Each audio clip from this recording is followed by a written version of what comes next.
Kubor nakaslem jong unongsan Hima.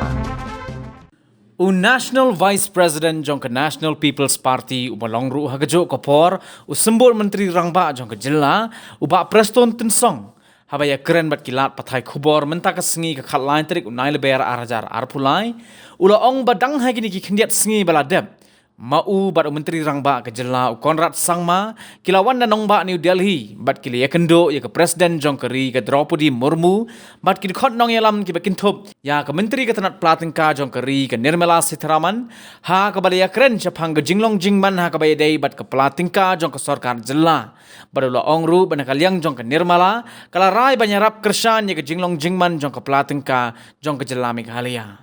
Habakali no ba Prestone la ka jinghiran pisah hapo ke Jylla ka jorneam nakaliang jong u laong bakam da hiran than hado kata-kata henre ka penpapat ya ke jinglong laklo jong ke Menteri ke Tanat Tyngka Ïarap na kapor ya ke Jylla Meghalaya.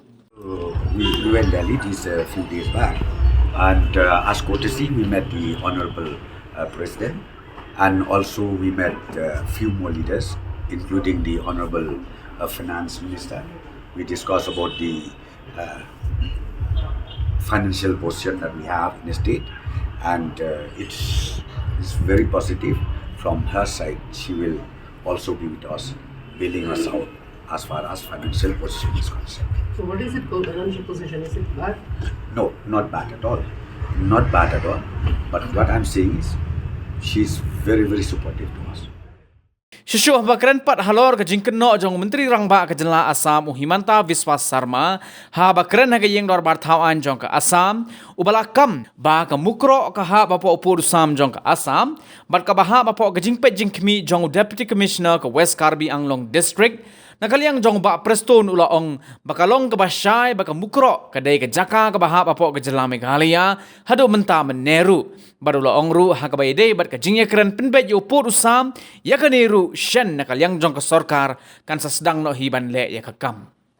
I don't know why the such statement made by the Honorable Chief Minister of Assam, because now we are in the process of stepping into the second phase of talk. I personally feel he should not say that. But let me tell you one more thing, and very clearly, that Mukro area falls under Meghalaya. Will you be registering a protest letter to Assam, sending a letter? Not necessarily, because the talk will start again. The talk will start again, so just wait for that. Our stand is very clear. Mukro is well within Meghalaya.